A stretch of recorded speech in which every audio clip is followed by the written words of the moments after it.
चलो ठीक है, तो हम दोनों जा रहे हैं, तुम बैठो क्लासरूम में, राधा बोली और जाने लगी। रुको राधा, तुम ऐसे नहीं जा सकती, मेरे सवाल का जवाब दिए बगैर। कमल को गुस्सा आने लगा था। मैं क्या जवाब दूं? कौन सी बात का जवाब दूं? राधा डांटते हुए कमल से बोली। बिना रुके फिर बोली, देखो मैं न तुम्हें चाहती हूँ, न ही मेरे मन में तुम्हारे लिए कुछ भी है, न रहेगा। राधा अपने तरफ से बात साफ करते हुए बोली, तुम्हें समझ में नहीं आता क्या कुछ भी? जब दीदी मना कर रही है तो तुम क्यों पागलों जैसी हरकत कर रहे हो? रूपा कमल को समझाने की कोशिश की। देखो तुम्हें जो समझना है समझो, पर आज मैं तुम्हें पाकर रहूंगा। राधा कमल अपना डिसीजन क्लियर कर दिया था। तुम बहुत गलत कर रहे हो कमल, तुम्हें पता भी है कि तुम क्या कह रहे हो, जिस बात का कोई मतलब ही नहीं है। राधा कमल को समझा बुझाकर उससे अपना पीछा छुड़वाना चाह रही थी। क्या तुम्हें मुझसे प्यार नहीं है? कमल राधा के आंखों से आंखें मिलाकर बोला। बिल्कुल नहीं, राधा कमल को जवाब देते हुए बोली। जब दीदी बोल दी है नहीं तो अब तुम्हारा यहाँ रुकने का कोई मतलब ही नहीं बनता है। अब तुम जा सकते हो, जाओ जल्दी से। रूपा कमल को गुस्से से देखते हुए बोली। इधर चांदनी रूपा के नंबर पर कॉल लगा रही थी। रिंग बजकर कॉल रिसीव नहीं हुआ तो दोबारा से नंबर डायल कर दी थी। इस बार भी कॉल रिसीव नहीं हुआ तो हैरानी से शीला को देखी, ये भी कॉल नहीं उठा रही है। चांदनी शीला से बोली, चलो चलकर देखते हैं, अब वहीं जाकर पता चलेगा कि आखिर बात क्या है। शीला चांदनी से बोली और चलने लगी थी। ठीक, चलो वहीं चलते हैं। बोलते हुए चांदनी भी चल पड़ी थी। आज पहली बार हुआ था कि राधा और रूपा इन दोनों के कॉल रिसीव नहीं की थी। इससे पहले जब भी ये दोनों राधा या रूपा के कॉल करती थी तो कॉल रिसीव होते ही उनके चहकती हुई खनखनाती हुई आवाज़ों से इनका स्वागत होता था। पर न जाने आज क्या हो गई थी कि कॉल रिसीव नहीं हो रही थी। यही सोचते हुए दोनों आगे बढ़ रही थी। रूपा, जुबान संभाल कर बात करो तुम्हें बीच में बोलने के लिए किसने बोला है? अगर तुमको जाना है तो तुम जा सकती हो, राधा कहीं नहीं जा रही है। मैं बोल दिया तो बोल दिया। कमल रूपा को आंख दिखाते हुए बोला। अबे मजनू के औलाद, तुम्हें बात कुछ समझ में आता है कि नहीं? बहुत बातों से तुमको समझा लिया, अब शायद तुम्हें लात खा के ही मानोगी। रूपा कमल पर चिल्लाकर गुस्से से चीखते हुए बोली। कमल तुम जाओ, मैं तुम्हें बार बार बोल रही हूँ कि तुम मुझे छोड़ दो, मेरे मन में तुम्हारे लिए कुछ भी नहीं है।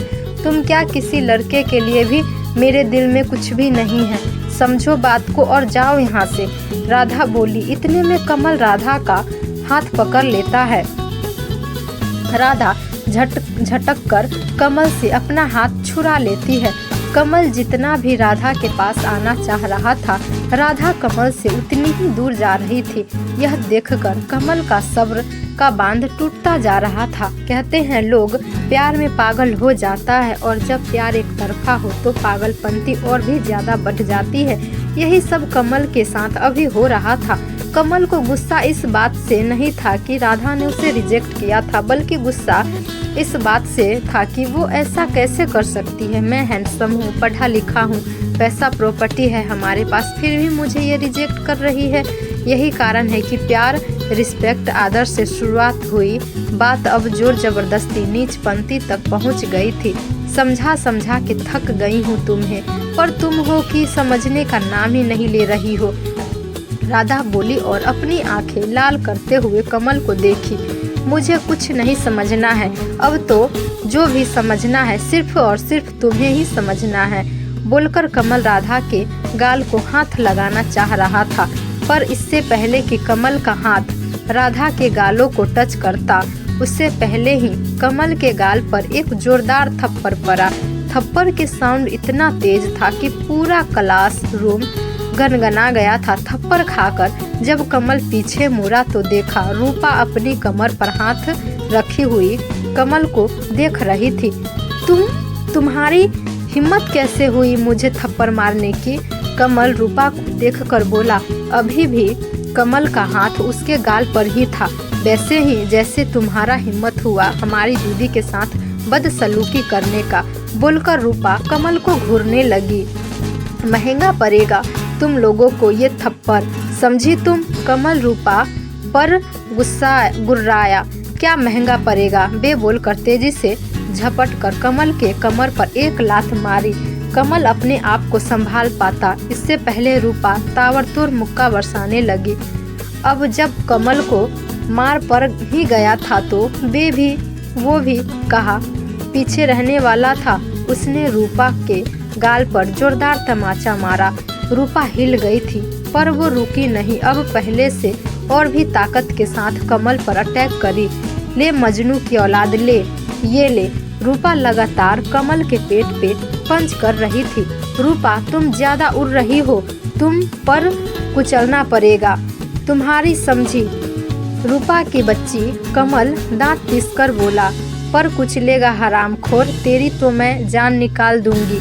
मेरी दीदी को परेशान करता है, अब तो तुझे ऊपर वाला भी नहीं बचा सकता।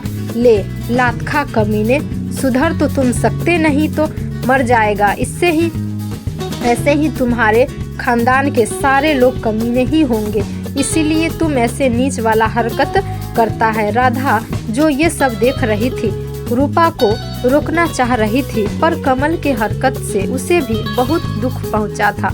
चाहकर भी वो रूपा को नहीं रोक पाई। वो भी कमल के ठीक सामने आकर खड़ी हो गई थी। चल अब जा, क्यों पिटाई खा रहा है?